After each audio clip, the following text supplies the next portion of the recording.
तो फिर आज फिर हम लोग एक अच्छी सी कविता पढ़ने जा रहे हैं। कविता जो अपने 10th क्लास के सिलेबस में है और अभी तक हम लोगों ने जितनी कविता पढ़ी उससे बहुत ज्यादा अलग है। ये कविता जिसका शीर्षक है देश प्रेम। देश प्रेम नाम की एक कविता जो कवयित्री अनामिका द्वारा लिखी गई है, उसकी व्याख्या आज हम लोग पढ़ेंगे। इसी कविता के बारे में हम लोग आज पढ़ेंगे, इसकी व्याख्या पढ़ेंगे। लेकिन कविता पढ़ने से पहले कवयित्री अनामिका के बारे में जान लेते हैं। कवयित्री अनामिका का जन्म सन 1961 में बिहार के मुजफ्फरपुर जगह पर हुआ था, मुजफ्फरपुर जिले में हुआ था। इन्होंने इंग्लिश लिटरेचर में पीएचडी की हुई है और कई सालों तक ये दिल्ली में एक विश्वविद्यालय में पढ़ाती रही और उन्हीं की ये रचना जो है वो हम लोग पढ़ेंगे, जिसका नाम है देश प्रेम। अब आ जाते हैं हम लोग कविता पर। कविता के बारे में थोड़ा सा जान लेते हैं। ये जो कविता हम लोग पढ़ेंगे देश प्रेम, ये अनामिका द्वारा लिखी गई प्रसिद्ध कविताओं में से एक है। इस कविता के माध्यम से कवयित्री अनामिका मनुष्य में, इंसानों में, खासकर आज के भारतीय में एक भावना जो लुप्त हो गई है, लुप्त मतलब गायब हो गई है, छुप गई है, खत्म, ऐसा लगता है कि खत्म हो गई है, देश प्रेम की भावना। वो देश प्रेम की भावना जो इंसान के अंदर है, खासकर भारतीयों के अंदर है, लेकिन वो दिखाई नहीं देती, उसी प्रेम की भावना को खुदेड़ कर बाहर लाने का प्रयास इस कविता में कवयित्री करते हुए दिखाई देती है। तो जैसा कि इस कविता का शीर्षक भी हम लोगों को बता रहा है, ये एक देश प्रेम में लिखी हुई कविता है। लेकिन आज तक जितनी देश प्रेम की कविताएं हम लोगों ने पढ़ी हैं, ये उससे बिल्कुल भिन्न है। हम लोगों ने कई सारी कविताएं पढ़ी हैं जिसमें कवि बार बार मनुष्य को देश के लिए, माता की, धरती माता के लिए, मातृभूमि के लिए, कुछ ना कुछ करने के लिए, मर मिटने के लिए, साहस दिखाने के लिए, कुछ ना कुछ करने के लिए प्रेरित करते रहे। ये कविता उतने बड़े उद्देश्यों के साथ नहीं लिखी गई है। ये कविता का उद्देश्य भी बहुत छोटा है लेकिन महान है। तो इसी महान उद्देश्य में कि जितने लोग इस कविता को पढ़ें, उनके मन के कोने में, कहीं दूर के कोने में छिपी हुई उनकी देश भक्ति की भावना, देश प्रेम की भावना किसी तरह बाहर आ जाए, यही कवयित्री का लक्ष्य भी है और यही कवयित्री इस कविता के माध्यम से चाहती भी है। तो इस कविता का लक्ष्य, इस कविता का उद्देश्य मनुष्यों के अंदर छुपी, लुप्त होती हुई देश प्रेम की भावना को बाहर निकालने का है। तो अब हम लोग कविता पर आते हैं और कविता की पंक्ति दर पंक्ति इस कविता को समझने का प्रयास करते हैं, कवयित्री के विचारों को समझने का प्रयास करते हैं। पढ़ते हैं। कभी कभी अंदर से फट जाता है कोट की जेब का अस्तर, तो छुपकर अस्तर के बिल में जा बैठते हैं कुछ चिल्लर। कभी अचानक कुछ ढूंढते हुए फटे में अंतर अड़ गई उंगलियां, तो उद्घाटित होते हैं गहवर से ऐसे ही छुट्टे पैसे। तो इन पंक्तियों में कवयित्री कहना चाहती है कि इंसान के साथ कभी कभी ऐसा होता है कि उसके कोट की अंदर की जेब, जो कोट पहनते हैं उसके अंदर जेब होती है, वो जेब कहीं थोड़ी सी फट जाती है और इंसान जब भूल से उसमें पैसे रख देता है तो कुछ छुट्टे पैसे, 1 या 2 रुपया उस अस्तर के अंदर, कोट के अंदर घुस जाता है। और काफी समय बाद जब वो व्यक्ति उस कोट को निकालता है तो उसके हाथ उस चिल्लर पर लगते हैं, तो अचानक से एक अजीब सा अनुभव होता है कि बहुत पहले कुछ खोए हुए पैसे, बहुत पहले कुछ गुमे हुए पैसे, छुपे हुए पैसे इंसान को वापस मिल जाते। तो एक अजीब सा अनुभव, एक अजीब सा एहसास उसके हृदय में होता है। तो यही बात कवियत्री इन पंक्तियों में कहना चाहती है। पहले मीनिंग देख लेते हैं। कोट की जेब का अस्तर, कोट की जेब का अस्तर बोलने का अर्थ है कि अगर आप लोगों ने कोट देखा है तो कोट दो कपड़ों की तह से बनता है, मतलब एक अंदर अलग कपड़ा होता है, बाहर अलग कपड़ा होता है। तो जो अंदर कपड़ा होता है उसी को अस्तर कहा जाता है। चिल्लर का मतलब खुले पैसे हैं,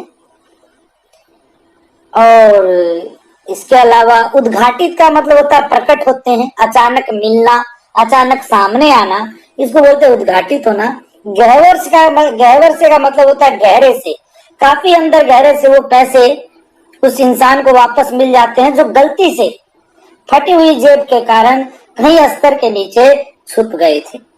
तो ये तो एक साधारण सी घटना कवियत्री बता रही है, जिससे शायद वो कविता को एक वेग, एक गति आरंभ में देना नहीं चाहती। इसीलिए एक दूसरी बात से अपनी बात को बताते हुए कवित्री कहती है कि कभी कभी ऐसा होता है इंसान के साथ कि वो अपनी कोट के अंदर की जेब में कुछ पैसे रखता है और वो अस्तर फटा होने के कारण कुछ चिल्लर, कुछ खुदे पैसे, कुछ छुट्टे पैसे उसके अस्तर के अंदर चले जाते हैं, और फिर बहुत समय बाद अचानक से कुछ और ढूंढते हुए कुछ ऐसे ही हाथ उन चिल्लर तक पहुंच जाता है, और एक अजीब एहसास, एक छुपी हुई चीज, अपनी ही भूल के कारण कहीं गुमी हुई चीज जब वापस मिलती है तो एक अजीब तरह का अनुभव, एक अजीब तरह की खुशी का अनुभव उस इंसान को होता है। तो ये तो हो गई साधारण सी बात, लेकिन इन पंक्तियों में कवित्री सिर्फ इतना ही कहना चाहती है, छुट्टे पैसे और कोट के बारे में बताती है।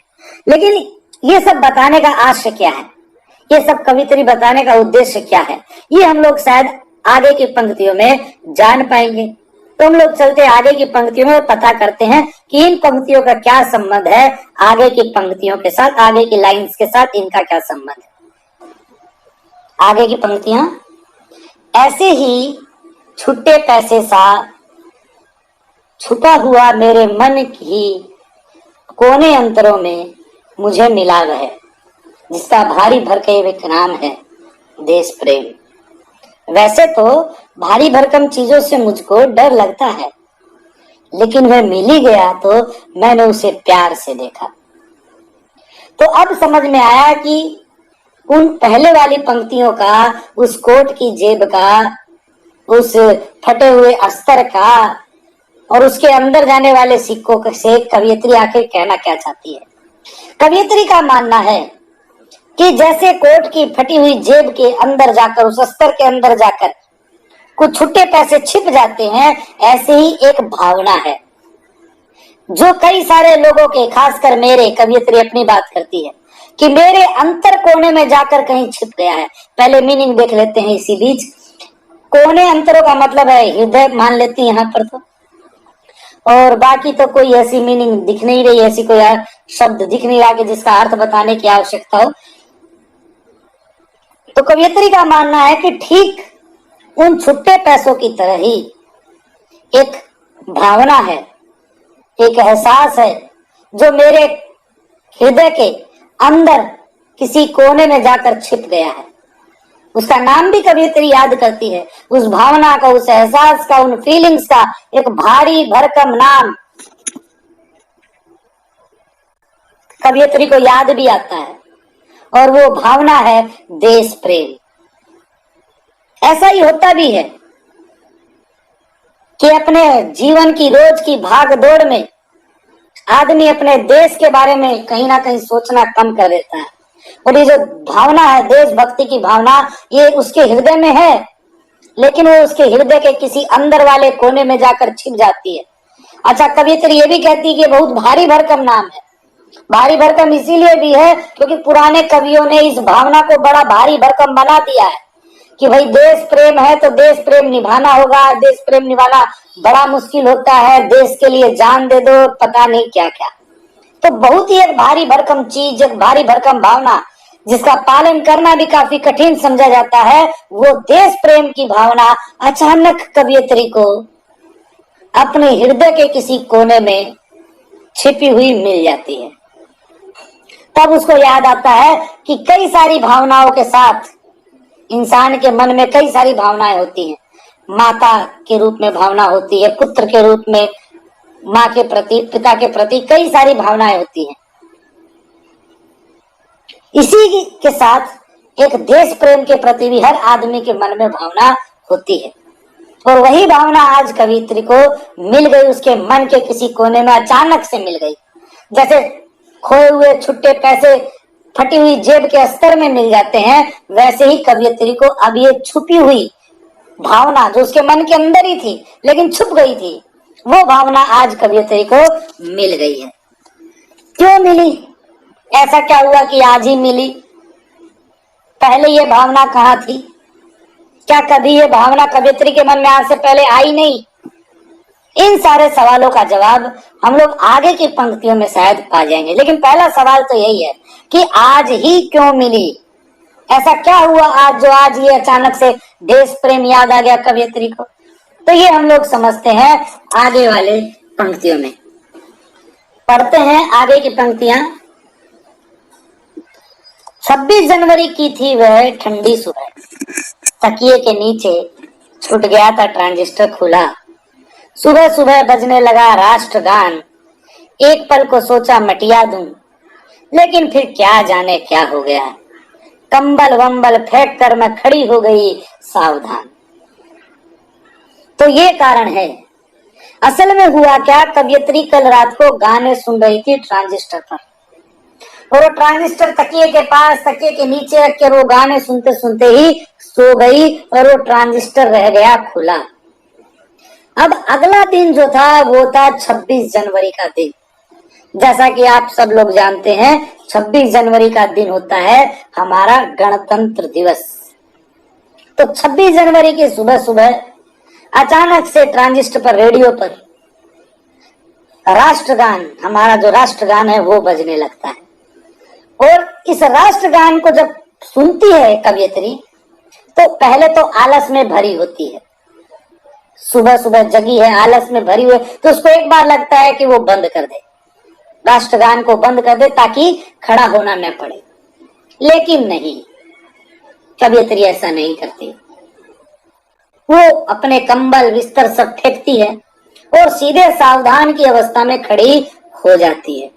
सावधान की अवस्था में खड़े होने का तात्पर्य है कि हम भी जानते हैं ये वाली बात कि अपने राष्ट्रगान के सम्मान में जब भी राष्ट्रगान कहीं पर बजता हुआ सुनाई देता है तो सब लोग खड़े हो जाते हैं उसका आदर करने के लिए, उसका सम्मान करने के लिए। कई सारे लोगों में ये आदत होती है कि राष्ट्रगान सुनते ही जहां होंगे जैसे होंगे खड़े हो जाएंगे। शायद कवित्री के अंदर भी ये आदत है। यही कारण है कि इतने आलस के पश्चात भी, इतने आलस्य के बाद भी वो जल्दी से तकिया कंबल सब फेंक कर खड़ी हो जाती है सावधान की अवस्था में, क्योंकि उसके ट्रांजिस्टर में, उसके रेडियो में राष्ट्रगान बज रहा है। तो ये जो खोई हुई भावना थी, देश प्रेम की भावना जो कहीं खो गई थी, वो आज अचानक क्यों मिली, इसका जवाब है ये कि 26 जनवरी है भाई। 26 जनवरी को तो एक एक आदमी जो है वो देशभक्त हो जाता है, और यही इशारा कवियत्री करना भी चाहती है कि आजकल फैशन है देशभक्त होना, लेकिन ये फैशन सिर्फ 2-3 दिन ही ट्रेंड में रहता है। 15 अगस्त, 26 जनवरी, 2 अक्टूबर, फलाना, कुछ ऐसी दिनों के 1-2-4 दिनों के इसमें ही ये ट्रेंड में रहता है। 2-4 दिन सबके कपड़ों का कलर सब देशभक्ति वाला होता है। और जैसे ही ये 15 अगस्त, 26 जनवरी का अगला ही दिन जो है वो सड़क पर आपको चारों तरफ झंडे बिखरे हुए दिखाई देंगे, उनको समेटने वाला भी कोई नहीं मिलता। खत्म। रात के 12 बजते बजते, देशभक्ति बहुत भारी भरकम चीज है ना, 12 बजते बजते उसका बोझ कोई उठा नहीं पाता है।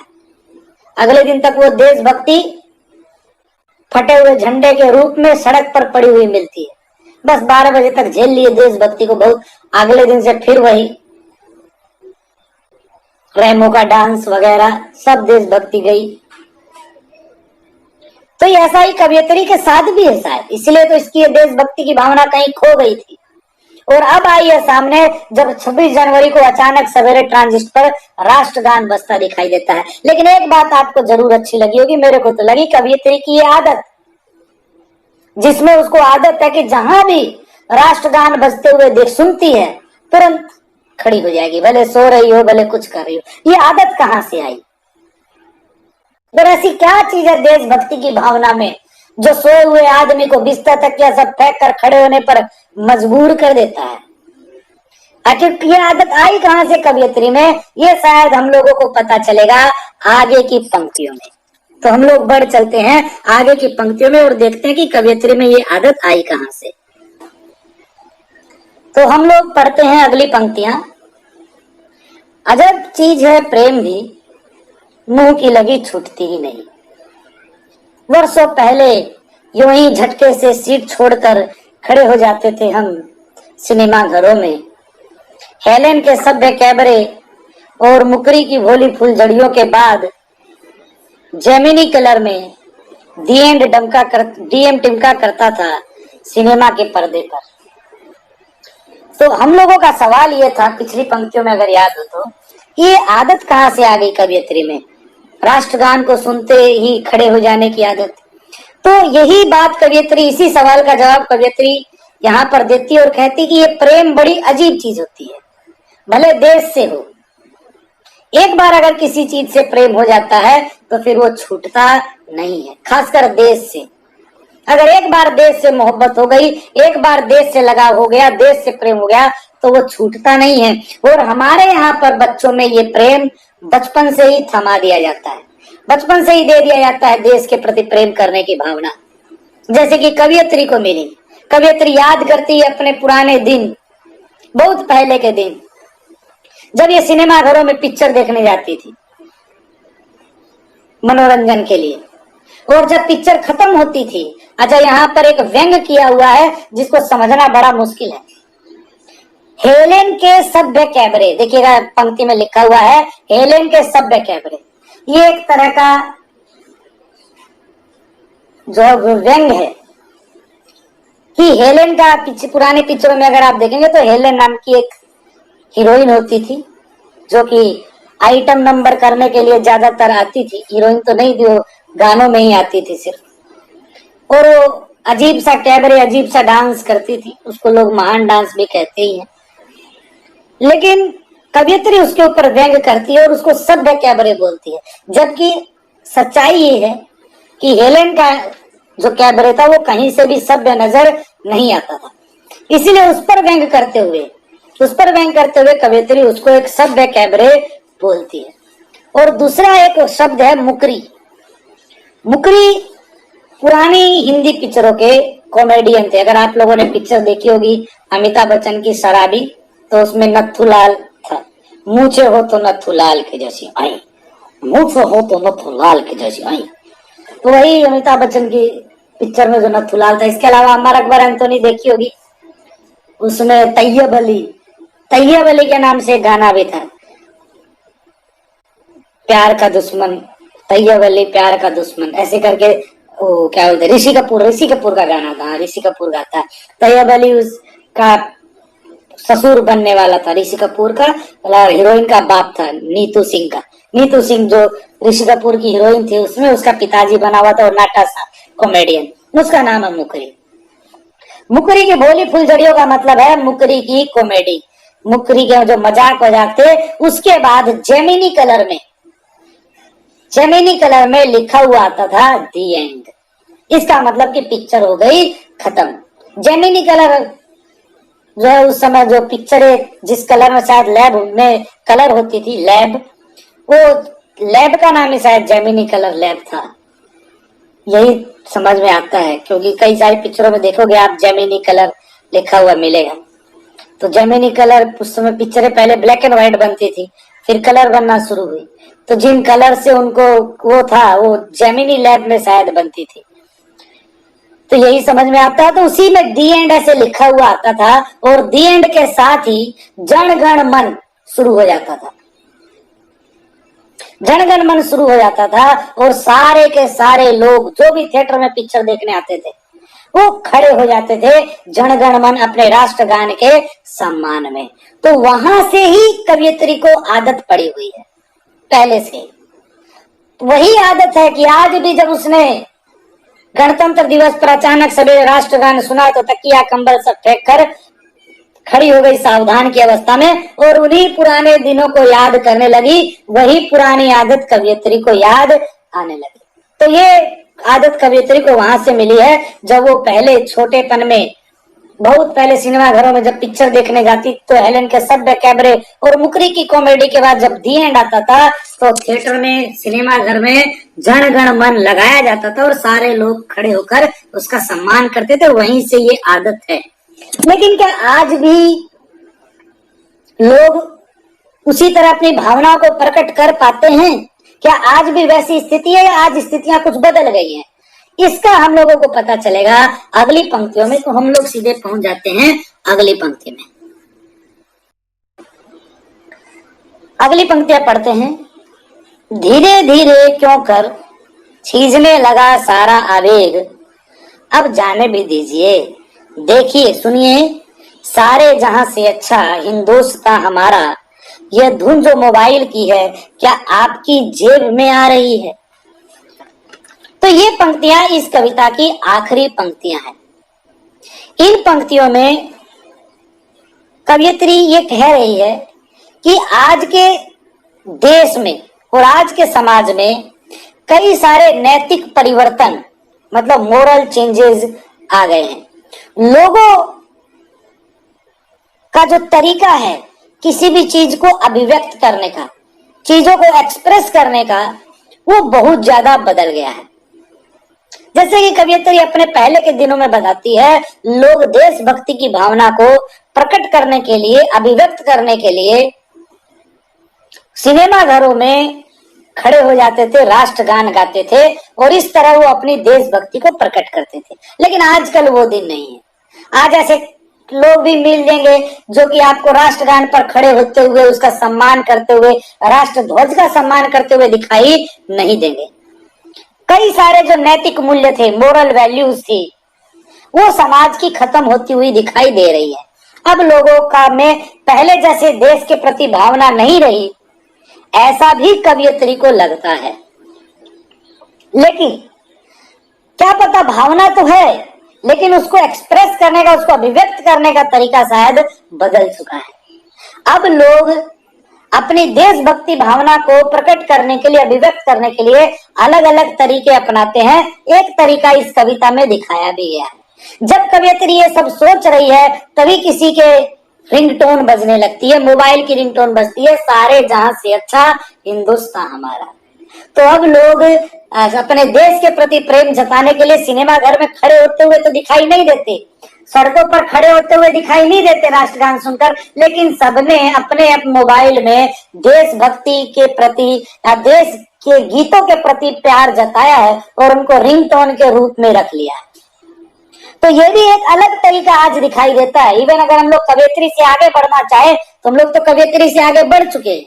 आजकल तो हम लोग देखते हैं कि फेसबुक पर अपना प्रोफाइल पिक बदलकर, व्हाट्सएप पर अपना डीपी बदलकर, ये सब कर कर भी लोग अपने देशभक्ति की भावना को प्रकट करते हैं। ये अलग बात है कि हाँ, कवियत्री सही कह रही कि 2 ही दिन करते हैं, 2 ही दिन उनको ये खोई हुई भावना कहीं से मन के कोने में पीछे पड़ी हुई मिल जाती है, देशभक्ति की भावना। लेकिन एक्सप्रेस करने के तरीके बदल गए हैं। वर्तमान समय में कोई स्वाभिमान पूर्वक किसी न किसी तरह अपनी रिस्पेक्ट को जाहिर करते हैं। किसी न किसी तरह देश के प्रति, इस समाज के प्रति जो उनकी भावना है उसको एक नहीं तो दूसरे प्रकार से एक्सप्रेस करते हैं। कभी फेसबुक का प्रोफाइल पिक बदलकर, कभी व्हाट्सएप का डीपी बदलकर, कभी फोन की रिंगटोन बदलकर, तो कभी यूट्यूब पर वीडियो डाल, कुछ भी करके करेंगे। तो जब कवियत्री के समय था, पुराने समय में पिक्चर हॉल में जाके जो है वो थिएटर में खड़े होकर, जनगण मन पर खड़े होकर लोग राष्ट्रभक्ति दिखाते थे, देश प्रेम दिखाते थे, वो उनका अपना तरीका था। वो उस समय के हिसाब से लेटेस्ट था, उस समय के हिसाब से प्रासंगिक था, कॉन्टेक्स्ट में था। और आज समय बदल चुका है। हाँ, ये बात सही है कि मोरल वैल्यूज खत्म हो रही हैं, समाज की वैल्यूज खत्म हो रही, समाज के मूल्य समाप्त हो रहे हैं, लेकिन फिर भी हर इंसान के मन में छुपी हुई ये देश की भावना कभी ना कभी, भले साल में 2 बार, बाहर तो निकल ही आती है। तो एक तरह से कवियत्री इस कविता में बदलते हुए भारत की मनोदशा को, बदलते हुए भारत की स्थिति को हम लोगों के सामने प्रकट करे कि किस तरह आज का समाज, आज का भारत, आज के लोग बदल रहे हैं। और किसी ना किसी तरह हमको भी ये यकीन करना पड़ेगा कि लोग बदल रहे हैं, लेकिन उनके अंदर के मन की भावना कुछ ना कुछ पुराने जैसी है। तो इस तरह से हम लोगों ने ये कविता पढ़ी और इसके मर्म को समझा कि आखिर कवियत्री कहना क्या चाहती है। मेरे से अगर पूछो 2 लाइनों में, 3 लाइनों में, तो 2 से 3 लाइन हम यही कहना चाहेंगे कि पूरी कविता 2 से 3 चीज के ऊपर है। पहला, देशभक्ति। दूसरा, देशभक्ति को अभिव्यक्त करने का जो परिवर्तन, करने के तरीके में जो परिवर्तन आया है वो। और तीसरा, बदलता हुआ भारत और भारत में बदलते हुए लोग। ये 3 लाइनें हम लोग याद रखेंगे कि पूरी कविता देश प्रेम की भावना, देश प्रेम की भावना को अभिव्यक्त करने के तरीके और बदलते हुए भारत की मनोदशा और बदलते हुए भारत की स्थिति के ऊपर ये कविता हम लोगों को दिखाई दे रही है। तो इस कविता में सिर्फ इतना ही।